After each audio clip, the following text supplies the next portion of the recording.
voluntary work, but we're doing the national service one, which aligns not thousand. Job sharing. Which was basically the debate we did. Yes. Yes. Yeah, true. We're going to model it in such a cooked way too. It's not even the ministerial job they share. They share another unrelated job in car wash. Let's do some pronouns. Hello, my name is Jemima. Sidharth, please. Awesome. Affirmative. Oliver speaking first, he, they. Sophie, second in reply. Or they, Will, first replying to him.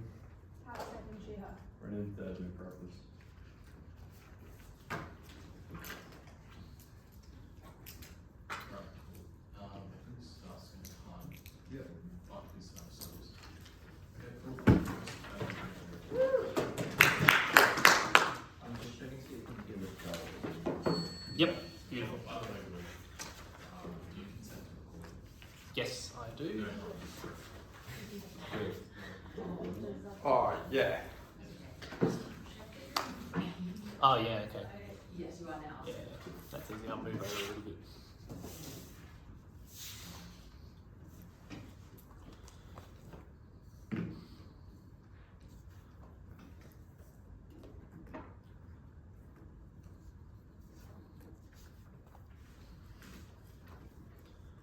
We're going to win this debate in two ways. Firstly, we're going to explain why mandatory service for a national scheme would improve the fabric of communities and lead to better nations.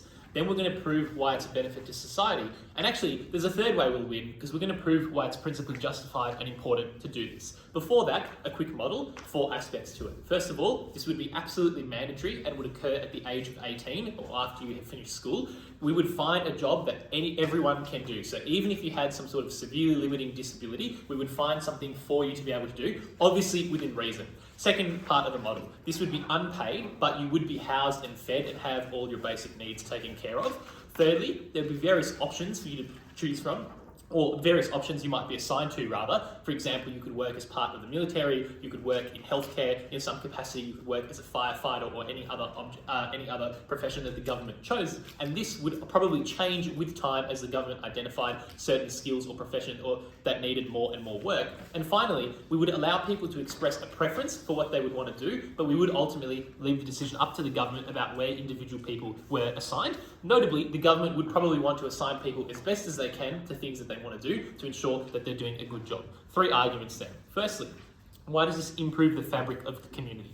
And to begin this argument, I just want to characterise that as countries have gotten richer, they've also become more individualistic, but this has come at the expense of 2 things. First of all, personal fulfilment, which actually is at an all-time low throughout the world, and people feel more and more isolated in modern society. But the second thing it's come at an expense of is society as a whole being successful. That is to say, in the past, several collective endeavours that have made nations successful are almost inconceivable today. And we would point to the example of Singapore collectivizing and, becoming a better and better nation and working very hard in order to do that. So why then do we improve the fabric of the community? 2 mechanisms we do that through. The first is that quite simply we build individual character, and that's for 4 reasons. The first is that people are now put in challenging situations that they otherwise would never have experienced, which gives them the confidence, self-sufficiency and self-efficacy to believe in themselves and think that they can approach challenges and do things. And that is important because the average 18-year-old does not know what they want to do with their life.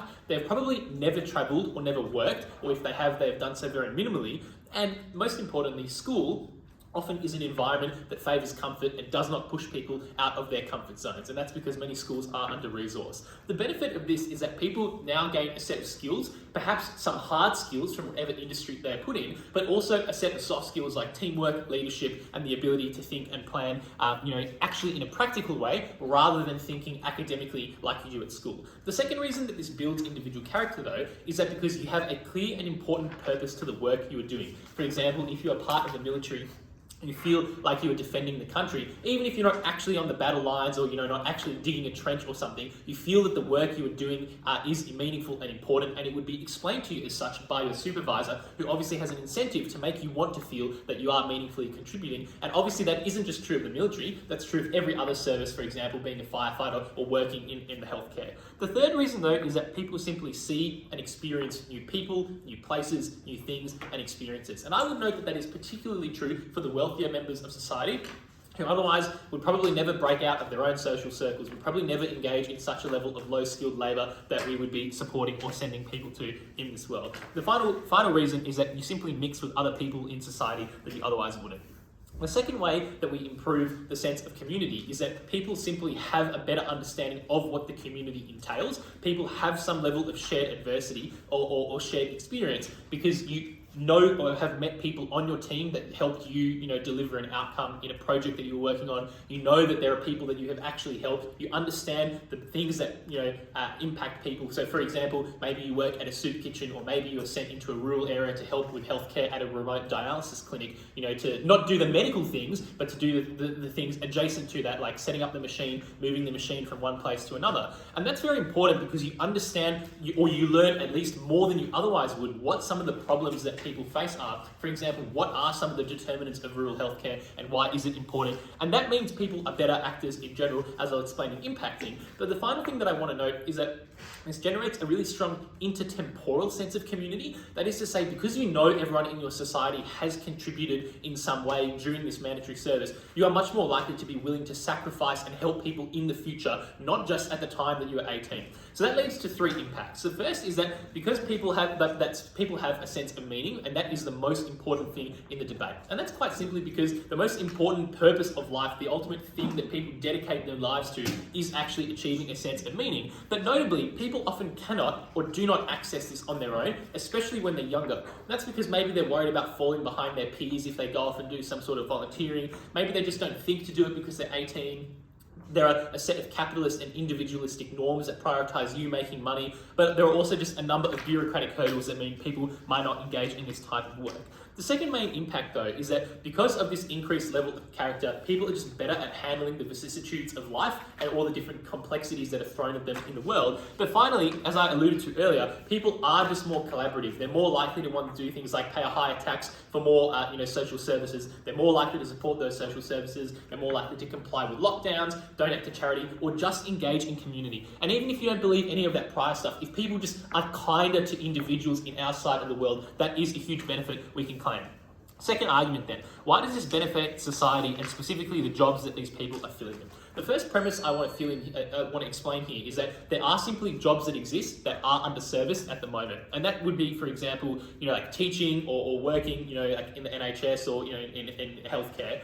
And I would note that there are 4 structural reasons for that. Number 1, many of these jobs are sometimes perceived as boring or hard, or maybe just like not within someone's interest because they're never exposed to that job when they're growing up, or that job is never idolized to them or pedestalized to them. Secondly, many of these jobs are seen as low status or something that would hurt your career if you took some time off to go volunteer to do it. Thirdly, it's not a norm to pursue many of these jobs. And finally, in our world though, there would be probably a halo effect where if you go and spend your national service year teaching in a remote school, like people would view that as more virtuous. You get more people encouraged to do that. So why then does the government actually allocate people in a good way? 3 reasons. The first is that obviously the government is the best actor to know what industries need the most help. They are the ones that collate information about unemployment, like the lack of teachers or the lack of healthcare professionals, for example. Secondly, the government obviously has incentives to allocate in a very clever way because they want to maximise their economic and community benefits. And finally, the government wouldn't do things like abuse their military, and that's or any other aspect of this scheme. And that's because people perceive this as quite important. For example, they know that this is an element of national service, so they would want to demand some level of oversight from the government. The government is obviously accountable to those people, but also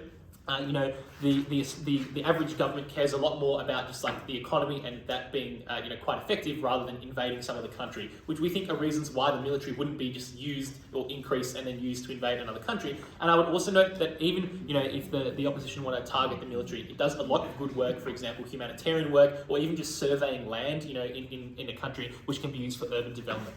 I guess then why do we benefit these industries? 6 reasons. Firstly, we simply have younger and fitter people that are able to work in them. Secondly, there are just more bodies on the ground because they are being assigned there. Thirdly, these are mostly low-skilled professions, and so 1 year is enough to train people to do these. And then fourthly, people might choose to remain in these industries. Often there are pathways up, further into the military or as a firefighter. Fifthly, people can use this knowledge in other aspects of life. And finally, it gives more time for skilled professionals to focus on their work. Proud to propose.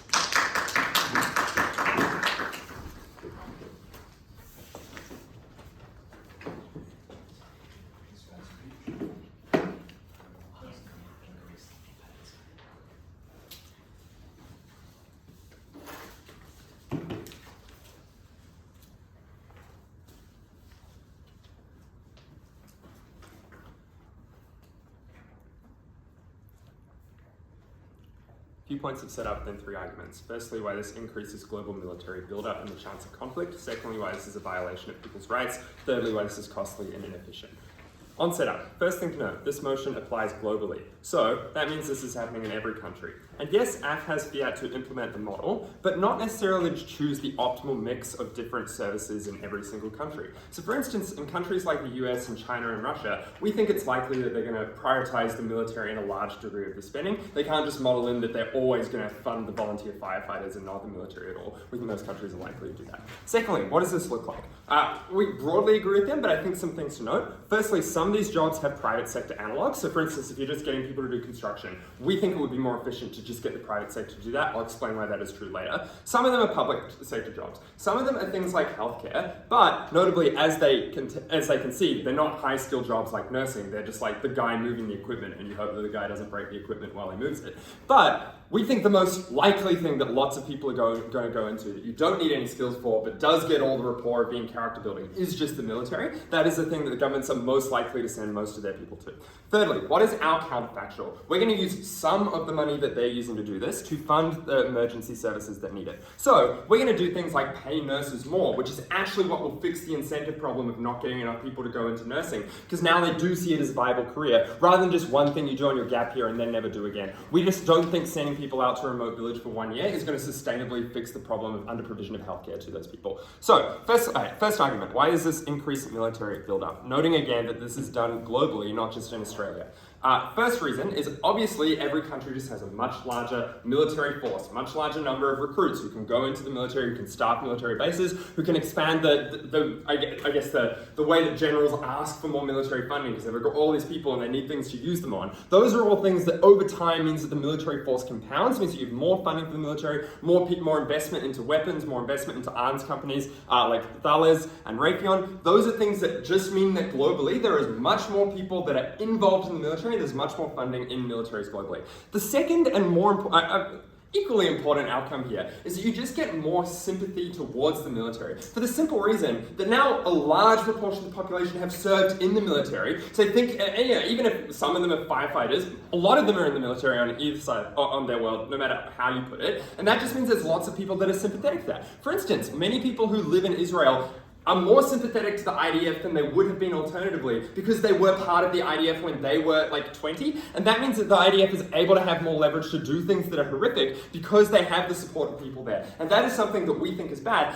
This is the community that this side affirmative is creating. So yes, these people have bonds, but those bonds are militaristic. Those bonds tell people that actually, this is what is important, is to build up the military. What are the impacts at this point? Firstly, the chance of global conflict increases because you have more people willing to, support the military doing things on the margins. That just means it's more likely that a conflict breaks out. Secondly, when conflict happens, that conflict is worse. There are more people who fight. There are more people who die. Thirdly, I think it's particularly worse for asymmetric conflicts where more powerful states now have large numbers of recruits they can use to overrun the militaries of much smaller nations. That's particularly bad. The only preemptive they give you is that, well, people want oversight of the military, so this won't happen. The problem is the people who want the oversight have now worked in the military, so they're less likely to want the oversight because they have personal affiliation with that military themselves. So for those reasons, we We think even if it like builds a community, you can get all of their benefits, on that point alone, even if you only buy 10% of the impact, you shouldn't believe this case. Let's talk about why it's a violation of people's rights. We think people have a right to self-governance over their own bodies and a right to bodily autonomy.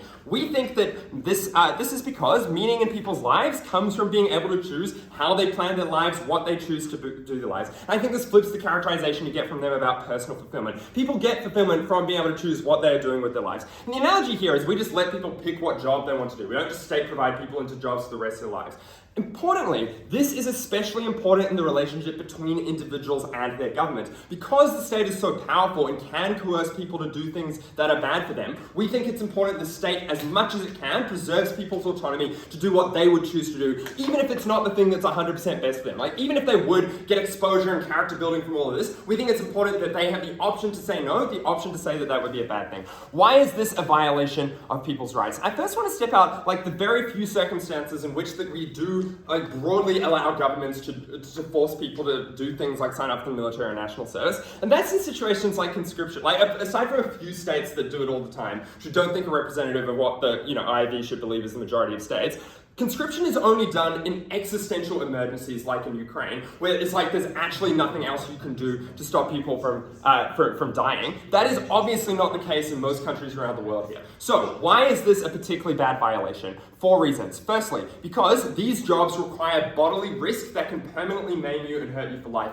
That may be in the military where you may be on the front lines, or you might just be training and hurt yourself with a gun, or it might be firefighting where you're put into a fire and then you're burned. Those are jobs that directly hurt people's lives, and they say that these people don't get to choose necessarily what job they want. Like, the government has the final say on what job they end up into. Secondly, it just exploits people's labor. These people aren't getting paid for their labor. Like, they're just given a house and some food. We think that is exploitative. It is essentially slave labor. We don't support that, even if it is character building. Thirdly, we think people already have discharged their debt to the government. They're already going to pay tax on all the money they earn. They already, meet that requirement of social obligation. We think it's fine. But finally, these jobs suck, and that compounds the harm on these people. These are jobs that, by their characterization, the market is not fulfilling, which means that these are jobs that people don't want to do. We don't think it's moral to force people to do those jobs on their side of the house. Weigh this material, because maybe you don't believe this principle is particularly important, but it affects every single person in society. That is the reason this principle matters, because it is a violation to everyone. So even if people are less well adjusted to the real world, that is their right to be less well adjusted. We all preserve that right, even if there are benefits.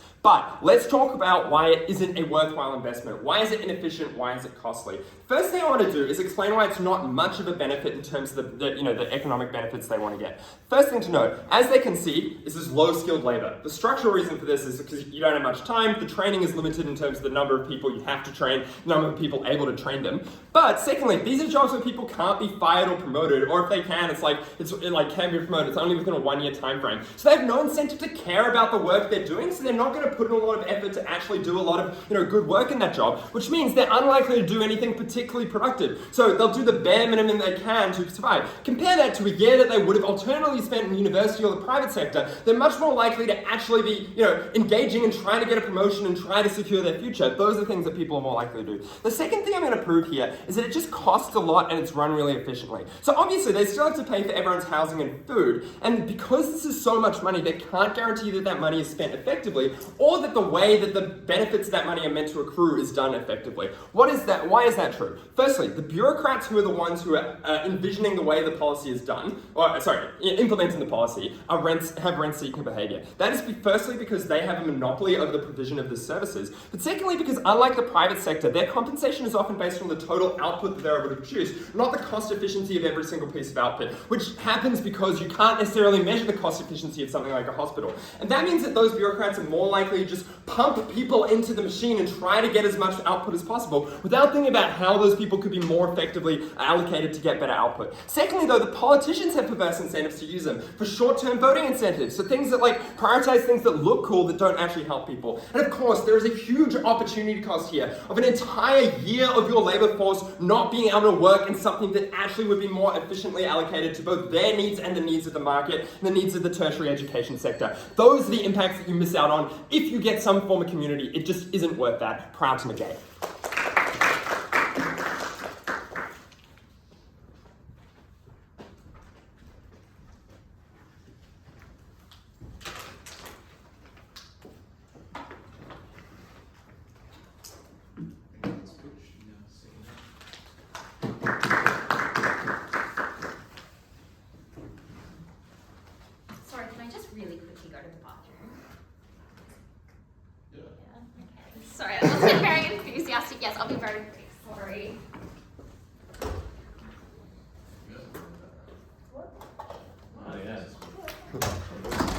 I would be a hypocrite.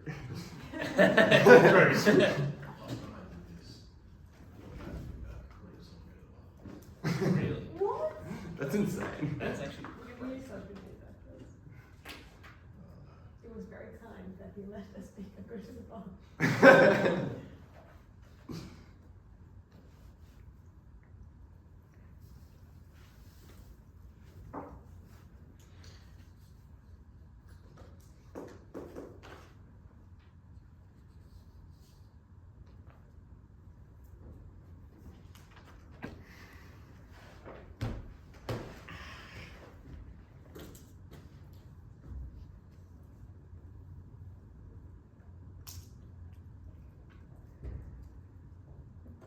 Sorry.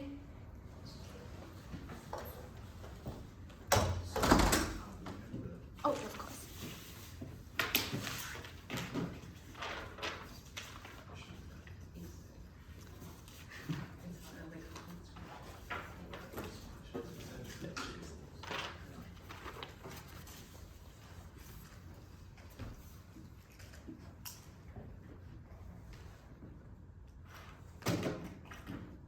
I'll prove firstly that governments send people to useful places, secondly that they do good work no matter where they go, and finally I'll delete the principle. Firstly, where do people go? The first thing I want to explain is that governments, even in weak or imperfect democracies, choose well. So for instance, if there's a labour shortage in hospitals, China will send people to work in hospitals rather than just arbitrarily filling up the military because they like the military. That's for a number of reasons. Firstly, because most governments' interests align with the interests of most people. That's because those governments in democracy which wish to be re-elected, or in non-democracy still wish to quell dissent, which is expensive and inconvenient. They want safe, well-educated populations because those kinds of populations are economically productive. And unnecessary war is more expensive than it is politically or territorially beneficial 99% of the time. Secondly, we note that governments have good data about the job market and often don't need to make highly granular decisions. For instance, you can say NHS doctors need assistants, but those doctors can choose whether their assistants are carting around stuff or are taking notes for the doctor or doing whatever menial tasks they like. But thirdly, I note, and this is quite distractive for this team, bad governments likely coerce people into, say, evil military roles in the status quo, financially or legally. We make those things better because we compel those governments to give people the choice of non-military service or open up other parts of national service. Yes, in some instances you won't have a choice, you'll be pushed towards the military, but our model is at the very least more capacious than that. We're totally fine to cop the military though. But their biggest claim, which is you build up militaries of military-loving nations, is basically just symmetric. Let's deal then with the one example they are willing to grapple with, which is sending people to the military. The first problem with this argument is they never explain why bigger and stronger militaries are bad. We on Side Affirmative think they are very good. That is because militaries provide a range of really important services. They do a huge amount of humanitarian work. They're people who can easily be mobilized to do things like, say, clean up bushfires if you do not have enough firefighters in that industry. You get very important skills by working in the military. You get defense for your country, which is genuinely incredibly important. And most of the time, that's what militaries do. The vast majority of soldiers in every country never see combat. You're doing things like humanitarian work. You're doing things in your community. You are helping defend and deter threats of invasion. Very, very few militaries actually go to war, even though those are the things that the news chooses to focus on. But fourthly, I'd note that militaries get better with more people and with younger people. This team says you get more awareness of the military when you're part of it, therefore you love the military, but they never fill in the premise as to why awareness equals you love it. The question I would ask is how pro-war is the average war veteran? I think not very much. When you have awareness of the problems with the military because you've been part of it, when that awareness spreads through every sector of society, not just the people who in the status quo self-select into military service because they're already really patriotic and jingoistic, but the average person who's compassionate and kind, who's also forced to be part of the military now, that's exactly how we make the military better. But finally, I note that the size of the military does not equal the likelihood of conflict, which is again a premise that they assume but don't prove. It seems like, for instance, having nukes or bombs or the kinds of weapons that countries have is the thing that makes war more or less likely, or accidents more or less likely. It is not just having more people who potentially could be part of your troops or in your reserves. War is not politically advantageous for most countries, regardless of the size of the military they have. Militaries do very important roles in terms of defense, in terms of humanitarian work. This team literally never proves why they do, and they are not even willing willing to grapple with the other half of this debate, which is helping in hospitals. It is programs that, for instance, Nigeria has very similar to that, where teachers are compelled to, or people are compelled to work in rural schools. That is good, and that is what we claim. So, they go to important places. What do they do when they get there? We give you a range of analysis at Ollie, which gets no individual response. We explain we strengthen under-resourced important industries, because you get young and fit and cognitively able people, you get more people. We know that these skills are very easy to learn, as this team concedes. It's often low-skilled manual labour, so 1 year is more than enough to make do a good job. We explain you're likely to remain thereafter. I'd point to programs like, for instance, Teach for America, which brings in non-teaching but highly educated college graduates into teaching, and many of them remain in there afterwards because they discover a passion that they wouldn't have discovered on their own. You're taking the burden of skilled workers. So if someone in the NHS has someone to write down notes for them, they can do more of the work of like diagnosing or doing things that are valuable. We explain that you probably get knowledge that you can use elsewhere. If you're a privileged person who is going into politics or finance later on, and you have more knowledge of how the healthcare system works or how your military works, it's more likely that you can put that knowledge into your decision making later on in how you act, in how you vote, and so on. And you likely will, because most people aren't evil. Often the barrier to acting compassionately is knowledge about how other people live, and because you create connections and relationships with different people from different walks of life, which makes you more empathic and careful. They are unresponsive to this. The only claim they make is, well, this is wasteful because 18-year-olds could otherwise be doing things that are great for the economy. Firstly, have you met an 18-year-old? The average 18-year-old is doing nothing useful. You're fucking around in uni, you're doing some dead-end job. Most 18-year-olds don't know what they want to do, and that's the benefit we provide. We give people skills, we give people a chance to think, maybe I would like this industry, or indeed, maybe I wouldn't, and sharpen their sense of their own life direction otherwise. But they are just not doing things that are economically productive on their side. We're taking you out of the economy for 1 year, which is not a big sacrifice, but giving you a huge amount of skills and ability to contribute within that 1 year.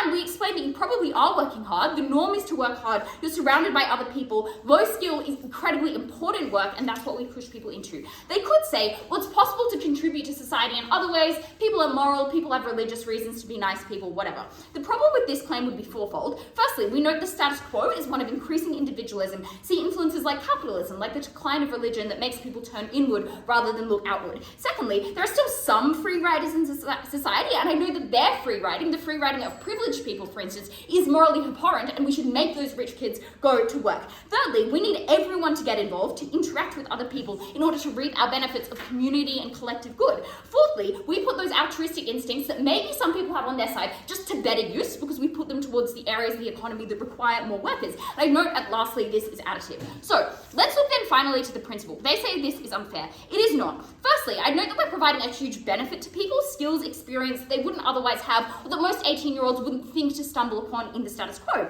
Secondly, this is at worst a very, very small cost to individuals. It's 1 year when they're 18. There's no comparative loss in terms of career progression because all your competitors are doing the same service and also taking a year out of their career. And I know that this is the same as, for instance, making people go to school. Like, obviously we constrain people's freedom in lots of ways. The fact that you are 18 rather than 17 isn't a meaningful difference in where the state should step in and tell you what to do with your life. Their best claim is, well, this might be dangerous, but it wouldn't. It's very unlikely. One, everyone and their children is involved, so people would be very angry if you're doing things that put children or 18-year-olds in the line of fire. Second, people don't want kids to fuck things up, so you're not going to get a gun in the military because you could cause a huge amount of danger and damage to other people. And finally, people don't want to do these jobs, not because they're dangerous, but often because they're boring and hard and low status in the status quo, but we make everyone do them, so get rid of those problems. The next thing I'd explain, though, is that unfairness is determined comparatively to expectations. So we set an expectation on our side for this sacrifice, which means people don't experience it as a great injustice.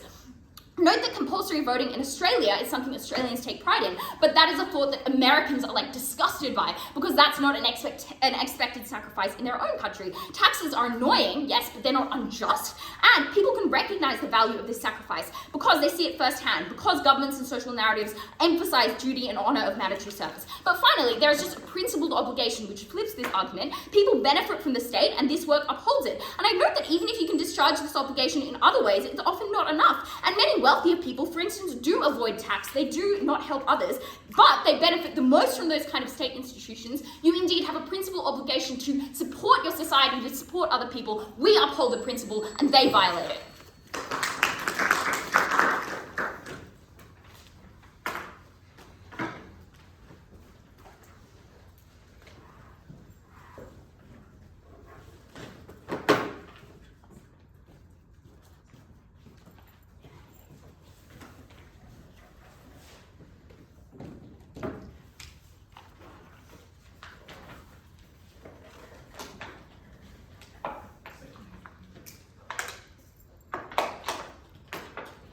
explain first why this is immoral, and then I'll explain why it's unuseful. I'm going to start with the principle because it receives particularly poor response. They don't respond to the actual substance of our claim, which is not that it is unfair to force people to do things that they might not enjoy. It is that it is immoral for the state to overreach in this way, to take a year out of people's lives and to force their bodies into places that they don't want to be, and And importantly, we explain that people have already, to the extent that you believe people have an obligation to the state, we explain a number of ways in which people have already discharged this obligation through things like paying tax, through things like following the law. And that is why it is that this additional requirement is such an overstep. And they can't be like, oh, we decrease taxes or we wouldn't make people do all their other obligations, because those obligations are required to finance this. They are taking money that people have earned and they are using it to spend it, putting people's labour into places that they don't want to expend it. And their only response is, well, it's fine because people are extracting a benefit.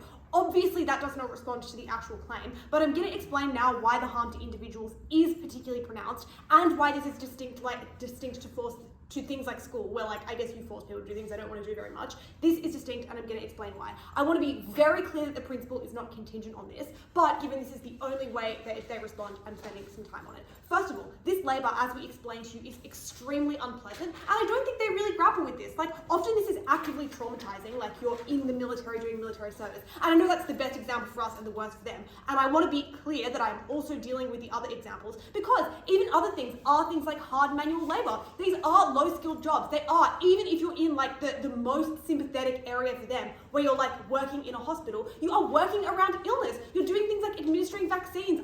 Those things, even in the best case, are unpleasant for people. In Ollie's speech, she's like, you're moving heavy objects, and that gives you a skill. Those things are difficult. But additionally, even if you believe this is the best job in the world, this is extremely isolating. You are separated from your family, put in a job that you have not chosen with people that you do not know, with people that you do not know. The only thing you have in common is that you're from the same country and you're the same age. The perception of a lack of autonomy is incredible. It does make that feel incredibly isolating. But second of all, we explained to you that this takes a productive and decisive time frame out of people's lives. And it is unimportant that this is only 1 year. It is a crucial year. Being 18 is a time where you are deciding what you want to do with the rest of your life. You're choosing your career, you're planning your life. It is unfair to rob people of a decisive year of their lives. That makes the harm particularly pronounced. And I know they kind of concede this when they're like, oh, well, lots of people will just stay in this job forever. You rob people of autonomy when you, in the most decisive year of their life, force them to do one job such that they think that is the only option for them. That is bad. But thirdly, we would note that this harm is particularly pronounced because it deprives you of your earning capacity. Even if it is just for 1 year, that is bad. And they misunderstand this claim when they're like, oh, but you're probably just in uni, you're 18, you're not doing that much. That's not the claim. Our claim, I guess that's part of it, but another part of our claim is you delay the rest of your earning capacity until later, and that is a harm. That deprives you of years later on. You take a year out, you're fully delayed. The next response is, oh, well, you challenge people in productive ways, and so these harms are unimportant. 3 responses. First of all, of course, that is not true of everyone, and they don't really explain why it is that this is the particular challenge that, I guess they do. They're like, well, people aren't attached to their communities, but that's different to the personal challenge of learning to lift heavy shit. They don't really explain why that is useful. And I know that there is obviously an opportunity cost, as we explained, to other challenges that people might opt into. Secondly, people should be able to choose the challenges in their lives. If this is such a personality-altering, life-altering, challenge that you're forcing people through, that's something that, as we explain at Will, we think people should have control over. You should be able to choose the ways that your personality is shaped. You should be able to choose the things in your life that are hard. And thirdly, even if you don't believe that that's just an absolute right that people should have, we explain to you why it is specifically governments who should not have the right to shape your personality, to decide the challenges that determine what you think is possible for you in your life, the career you take for the rest of your life. All of that explains that even if you believe all of their benefits, this is immoral. I'm going to explain now why this is unuseful. The first thing I want to explain is that their benefit to national services just does not accrue. And I want to note that this is particularly true of the most sympathetic services for their side, things like nursing and emergency services, where the training period is particularly important. And their response is, oh well, we'll just match you with a skill that you're good at, and given they're low skilled, we won't need to give you a lot of training anyway. But that does not overcome the specifics of our analysis at Will in 3 ways.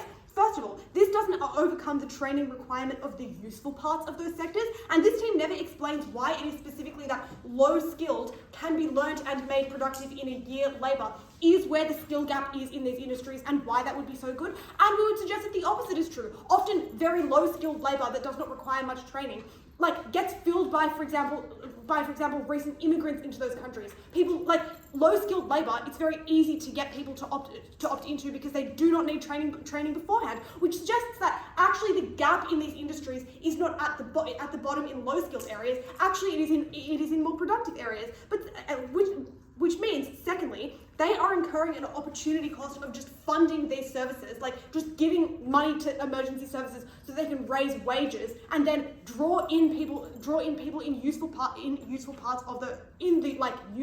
of those sectors. But thirdly, their response that, well, they're low skilled, the training isn't that much, we will match you, doesn't overcome the rotation harm and the training cost, which is that in their world, you have to spend, even if you believe the training is small, these services have to spend money giving a new crop of people every single year that training. That rotation incurs a cost. It incurs a cost of productivity to the people who have to train them, but it also incurs just a financial cost of that training, and that is why it is so unuseful. Their only response is, oh, well, maybe you might stay after. First of all, that is obviously less certain than the alternatives that we describe of just increasing wages so that you can get someone in a stable job. But second of all, where that is true, it matches people with jobs that they're not good at for the reasons I explained earlier.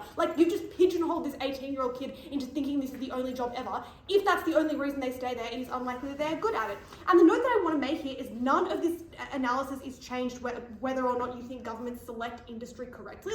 All of that analysis applies, even if you believe governments have good incentives to select the correct industry. But I note that there are incentives to send people to the military in particular. There are financial and power projection incentives of states, and this policy makes those things easier to justify. And their response is, oh, well, actually militaries are good. And then they just name a bunch of functions that are totally non-specific to the military. They're like, oh, you can do emergency services and firefighting. That's a different thing.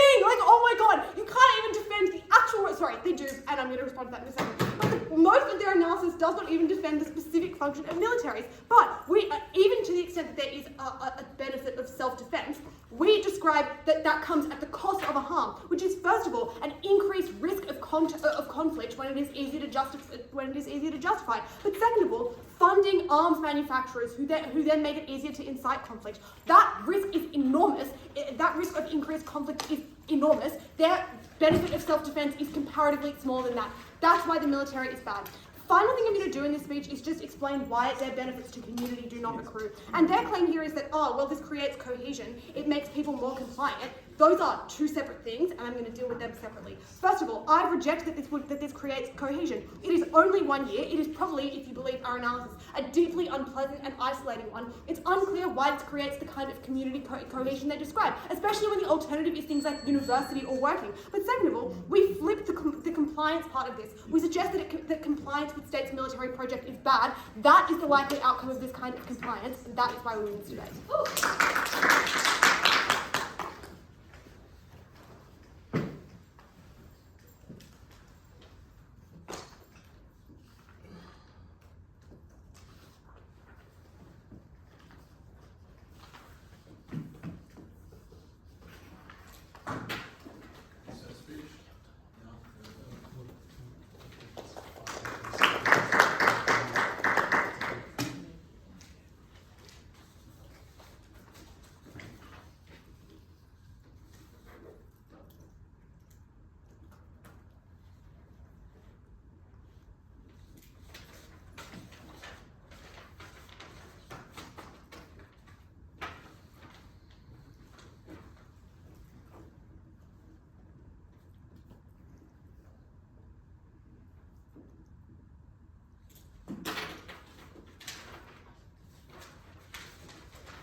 Societies prosper when old men are willing to plant trees under whose shade they will never live to see. And we think that is what we achieve on side affirmative. We make it so that people feel that harms to the people around them, to their country, to their brothers and sisters, are like harms to their self. We make their sympathy extend to those around them. We make them more willing to sacrifice for the collective betterment, and those people in turn to sacrifice for their betterment. It is a world where people care more about the people around them, are more willing to fund programs to assist others within their own country, are more willing to abide by laws, are less willing to commit crimes against their brothers and sisters, engage in more charity, and feel stronger bonds to those around them. It is a world in which people are more fulfilled. That benefit is worth the costs that side negative says that we have to bear. That is a benefit that is of disproportionate scale here. So, 4 things in this speech. Firstly, on the principle, then on the military, then on efficiency, and finally on all of the benefits that we're able to bring. Let's start with the principle. Side negative's claim here is that it's wrong to limit people's autonomy, and this would limit people's autonomy. 4 responses. The first thing we note is that we limit people's autonomy all the time. We make people obey laws that restrict what they can do. We tax people that takes away their money, which literally is, their work, their time spent engaging in hard labor. And thirdly, with our mandatory commitments we make people engage in. We make kids go to school, even though in many cases they do not want to. And side negative's response to this is just to say, well, the fact that we do all of those things concedes that people have discharged their obligation to the country, therefore we should not impose an additional obligation. But we point out that while we do impose an additional obligation, we also impose additional benefits in return. So there's reciprocity in the way that occurs. What we're saying is not just like people should give more, we're saying people should both give more and get more, that society is better when you both give and get to a greater degree when you're more connected to the people around you. So I don't think that that is sufficient. Additionally, we weigh in additional benefits that we're able to achieve. Things like meaning, things like character, things like large benefits that accrue to all of society that explain why this is legitimate and why it is fine for people's rights to be violated. We get 2 additional claims at second negative. The first is that the government shouldn't be able to shape your life, so it's wrong for them to build character or to make you face adversity if you do not want to. We point out that the government does this all the time. It makes you go to school, it creates norms, laws, incentives, disincentives, subsidies, taxes, and messaging that always attempt to shape your behavior, your life, how you think, and how you behave. We contend that it's not illegitimate for the government to do so. The question to ask is it doing so in a way that is beneficial or a way that is detrimental? I think we've proved that it's beneficial. Finally, they say that this would be traumatizing and therefore it is immoral for the government to do. Once again, it's unclear why this is more traumatizing than any other thing the government makes you do. Why is this more traumatizing than forcing you to obey a law you do not want to, forcing you to go to school when you do not want to? Additionally, we point out that the characterization of this work is one which is valorized. It's one that you feel a duty to do. It's one that you enjoy doing because you're contributing to society. All things that make it very unlikely you'd perceive of this as traumatizing because it's not something you feel forced to do. It's something you feel the honor of being able to do, to give back to a society that's given so much for you.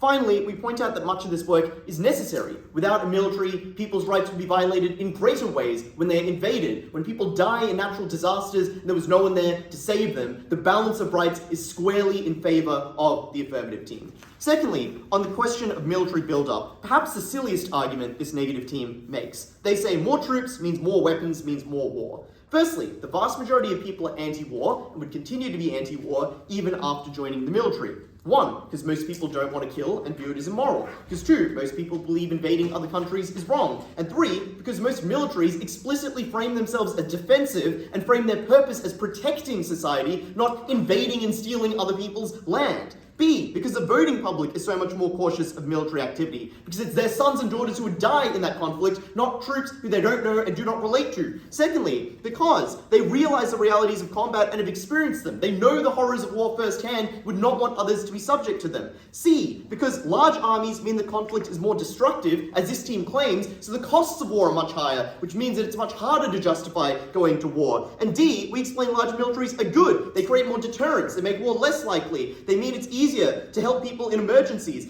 It's easier to protect other people. It's easier to do humanitarian work. Their Hail Mary claim is to say weapons contractors are now more powerful and lobby more. How is this not symmetric? Why couldn't weapons contractors lobby equally in either world? What additional power do they have because they've sold a few more guns? There's no explanation as to why this makes them any more powerful or any more effective at lobbying. There's no explanation as to why this lobbying is effective at all. There's no explanation as to what the tipping points are here. You should just discard this argument. Finally, let's deal with the argument on efficiency, which is their last attempt to defeat the benefits that we claim. And I want to note at the start how much second negative relies on the crutch of saying that these jobs would be very niche, very high skilled, and very expensive to train people for, therefore it'd be a really stupid idea to train people for them. Yeah, that's not the jobs that we would do. Like, if the jobs were high skilled, they just wouldn't be in the program. We'd find jobs that didn't require large amounts of training. Things like, the military, which does not require large amounts of training, which you can train people up for very quickly. Things like the kinds of work we talk about, being a firefighter, being a paramedic, things that people do in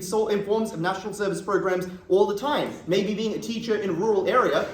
Those of you who know Brendon Winters literally went to Chuk and did this for a year. If he can do it, very clearly other 18-year-olds can. But additionally, we just point out, the existence of these programs in a large number of different states should point to their viability, the fact that these programs have existed and worked before. But additionally, we just point to things like labor shortages, status problems, and the fact that many countries either can't get immigrants or immigration is politically unviable as explanations why there might be large shortages of labor. Or just like economic conditions might mean that there's a labor shortage despite large amounts of immigration. It's very possible for these problems to occur. Their countermodel of, we'll just throw money at the problem does not resolve this. You can't just spend your way out of shortages that exist when the problem is something like status, when the problem is something like people not wanting to commit to something when they feel it'll harm their career. The solution is to make everyone do it, to minimize the status problems, to valorize those jobs, and to mean that everyone is on a level playing field. They say it's expensive, uncomparative, they have to pay more than we do, and their countermodel would cost more. We only meet necessities, they have to pay salaries. They say there'd be rent seeking, true of all government expenditure, unclear why this isn't symmetric for however they would fund their programs for countermodel. They say people would lack motivation because you can't be fired or promoted. You can be promoted, you can make it a career, you can be disciplined if you do it badly, people would feel a sense of duty to want to do it well, and there'd be shame for people who don't fulfill this obligation that would be seen as very important within this country. They see people are there for a short term, but these are jobs that are quick to learn, we'd have a stream of people constantly coming in, and many people might choose to stay. Finally, they say there's an opportunity cost. We point out, firstly, would this team cut year 12 of school because people could work an extra year? Probably not. Secondly, people learn skills and build character that makes them more productive in the long run. Thirdly, there's societal value to be weighed against. And finally, most 18-year-olds don't know what to do and waste a lot of time doing a wrong degree and changing. Having them get life experience, having them get out in the world means they're less likely to do those things and likely to save money for society on net. What do we give you at the end of this? We explain to you the most important benefit. This gives people character, meaning, and self-sufficiency. It means that they feel closer to the people around them. It means that they feel a sense of purpose that makes life worth living, that is so hard to access in a world that tells you to be selfish, that tells you to pursue money at the expense of all else, that tells you not to care about the people around you. It means that the people around you do not care about you. We help those who are most vulnerable and most in need by protecting them, by giving them medical services, by giving them things that make life worth living. We are so proud to affirm.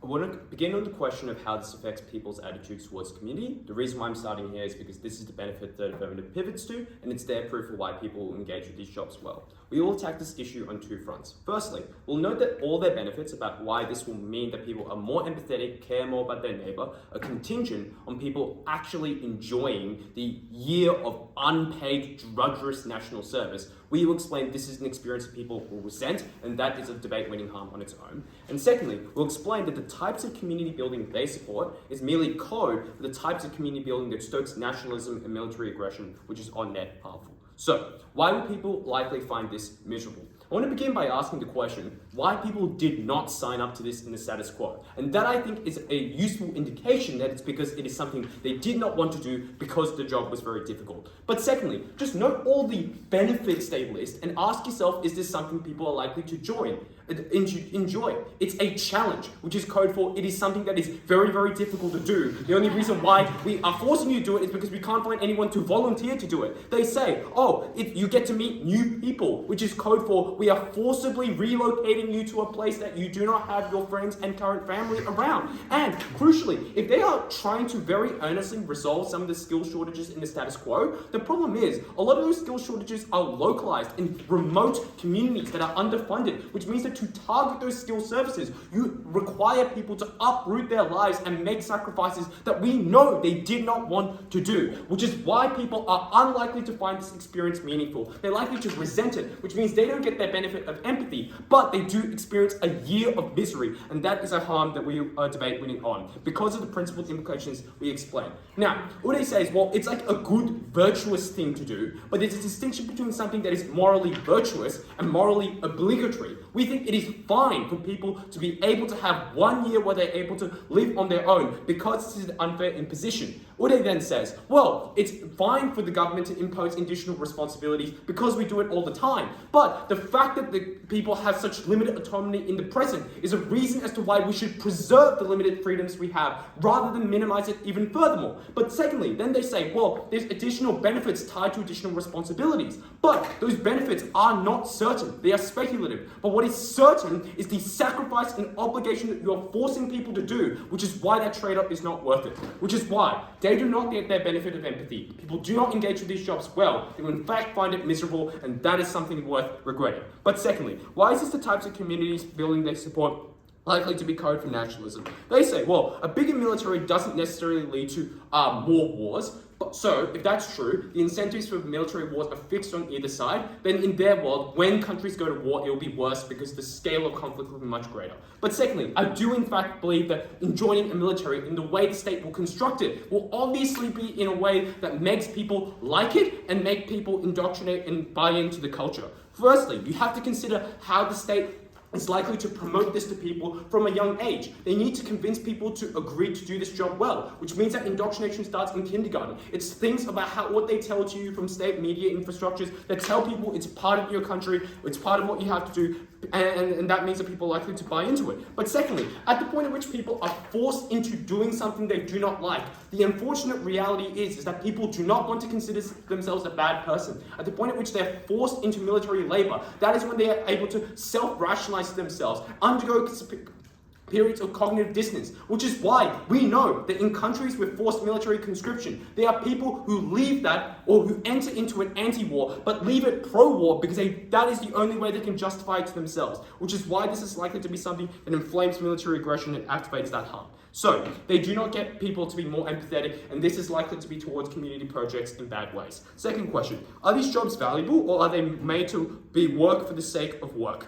The side opposition says these jobs are good because there are electoral incentives and because they have data for the job market. First problem with this is that even if all of that's true, the central problem of the opposition is they just simply don't have the people capable of filling the shortages they are talking about. And Udai just can't square the characterization of these jobs are low skill with these jobs being valuable. Ask yourself, is being a paramedic easy? Is being a firefighter easy? Being a teacher requires a university education. Brendon Winters can do it. Not everyone is Brendon Winters, a highly educated university student, which is why this is unlikely to be the types of jobs they consider low skill are not the jobs that are likely to be valuable. So, at that point, these jobs are unlikely to be valuable. So, and I think the smarter frame from Sophie is like, well, maybe people could take on the low skill tasks of high skill jobs. Like people can be the scribe for a nurse, but those tasks have very high stakes. Imagine if a lay person got that note wrong. What that means is that they get the dosage requirements wrong, and that means that a patient dies. So, very clearly, they are unable to show why these high jobs would be ones that would be able to be worked for by everybody, which needs to be worked for everybody because this policy is mandatory and there are no exceptions. So, these jobs are unlikely to be productive because of the very fact that they are low skilled, which they concede. So, secondly, even if these jobs are likely to be productive, they do not have a means of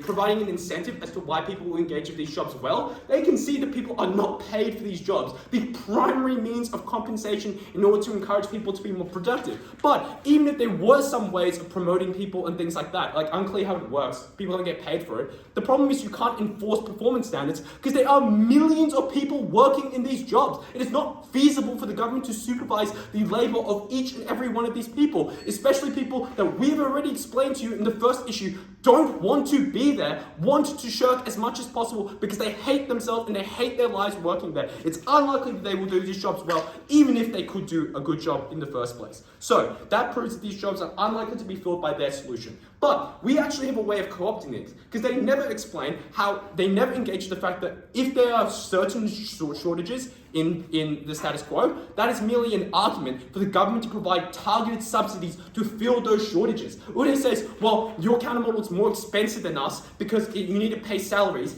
You need to pay the living cost of every 18-year-old in Australia. We just need to give subsidies to a few potential prospective nursing students. The idea that there are job shortages in the status quo is not an argument to mobilise the entire 18-year-old demographic in Australia. It is just an argument to provide subsidies that target those skill shortages. Clearly, it is far more cost-effective, which means that we are able to co-opt their benefit. They do not have an imperative for their impact. So, at that point, given that we've established that the kind of probative value of these jobs is deeply unclear, what you should default to is what people value. And the fact that people did not sign up to these jobs is indication for you that these jobs were not valuable to begin with. Now, they have some reasons to explain that people may irrationally have devalued these jobs, and their reasons are like, well, because of capitalism, and you might feel like you're falling behind.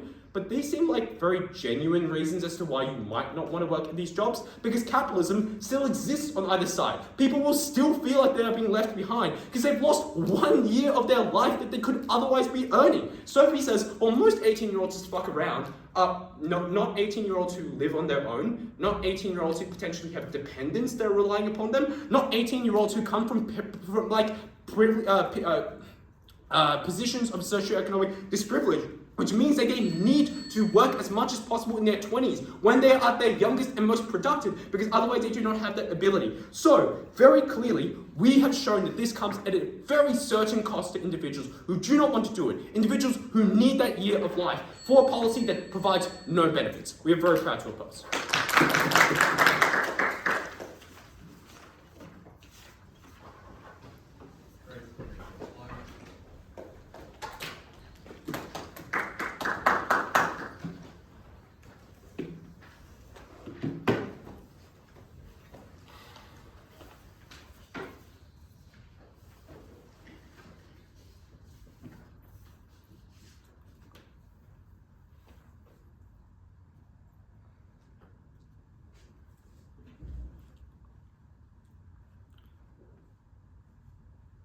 Most of this reply, I'll assume the most charitable characterization for them, that it's mostly, good volunteering, firefighting sort of jobs. I'm going to have three clashes. Firstly on principle, secondly on whether those jobs are worth it, and finally extending the margin by explaining if the likely context does include a lot of military work, why that's significantly worse for this team as well. Let's deal with the principle. Affirmative team's attacks on our principle were essentially to say, we limit autonomy in other ways, and there is a benefit that makes this trade-off worth it. The problem is, even if you don't believe that people have an absolute right to autonomy, we prove two things that defeat these attacks. Firstly, that the scale of this breach of autonomy, that is an entire year of someone's life with no income and no choice about where they go, is so large that the benefit must be overwhelmingly positive and sizable for it to be something that is worth it. And secondly, that violation of autonomy is something that is certain. You are definitely going to be doing something that you probably wouldn't have otherwise done. But their benefit is merely possible. They say maybe you get a sense of community, maybe you get skills, maybe that is true, and maybe in the practical part of the debate you should value that. But on a principle level, you should devalue it because it isn't as certain as the breach of autonomy. So that means at the end of this principle, even if you don't believe we win outright on it, it does mean that the burden on side affirmative is incredibly high to prove that the benefits that people receive as a result of these policies, of community or whatever, are so overwhelmingly good for such a large majority of people that it should be worth sacrificing the autonomy of every single person to achieve those. The people that would have done it anyway can still do it anyway on our side of the house. Is it worth it though? Assume you don't believe that. The First thing I'm going to prove here is that their benefits are small, and then I'll explain why their harms are big. Their benefits are things like a sense of community and a changed perspective. We beat this in many ways, but I want to highlight 3. Firstly, we flipped this at Brendon by explaining that actually people are likely to hate this because these jobs suck for the reasons Kat and I give, and these jobs are things that they're being forced into away from their families. They're not going to get the sense of community. Like, if they do, it's just like, oh, we're all in this shit situation. Doesn't that suck? Like, sure, you get that sense of community. I just don't think that's impactful. Secondly, we flipped this again by explaining, yes, sometimes you build a sense of community, but that community is harmful. It's exclusive to groups that aren't from the country. It entrenches things like military jingoism. But thirdly, we mitigate this because it's almost entirely unexclusive. You can get community anywhere, from your university, from your job, from anywhere. This team needed to prove why you needed to have a nationwide community to achieve these benefits. And they don't even prove why you would get that sense of community with the whole nation. Presumably you're only getting it with the people in your local area that you're with, but they don't weigh why that nationwide community is important anyway, so I don't think they are able to activate their benefit there. Weigh that against the harms of this policy that we bring you. Firstly, that this policy is just far less efficient than, firstly, the free market, and secondly, our targeted subsidies on the jobs and areas and skill gaps that actually need it most. And they don't respond to the structural analysis why bureaucrats and the governments are particularly poor at providing this sort of support on their side of the house. But secondly, the harm that you just waste a whole year of prime job market time of the entire population of every single country. That is something that is a huge harm to the economy, but also a huge harm to all of those people. For all of those reasons, it just wasn't worth it to do this policy. But let's extend the margin. What about the military? And I note that we don't need this to win. Sophie gives 3 reasons why governments might choose well and tries to symmetricize bad governments. But they don't engage with our reasons why you have an incentive to project military power, particularly if every other country is doing this as well, but also that you often will just do this because there's lots of people that you have to assign somewhere and the military is the easiest place to put them.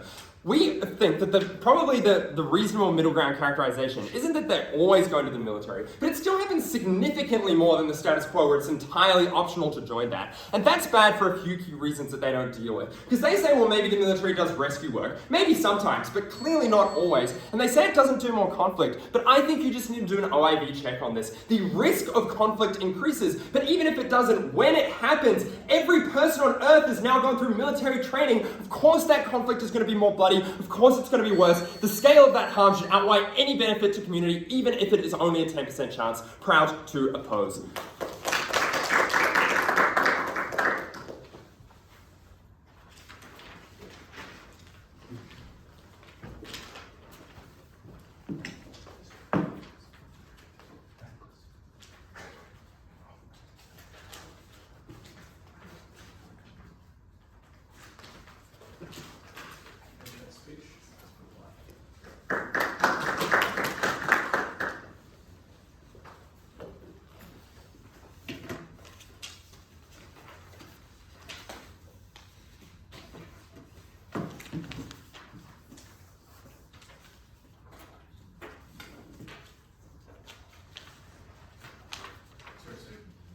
Oh, sorry, I'm so sorry. Same sin, second time.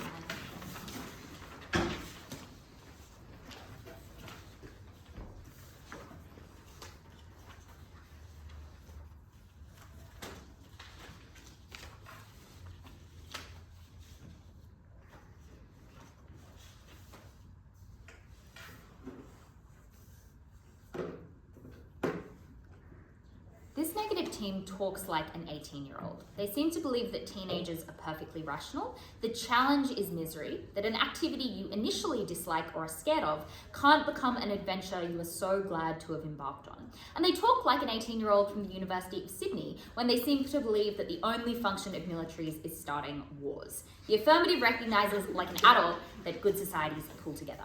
Firstly, how unpleasant is national service, and secondly, how useful is national service. Is this unpleasant?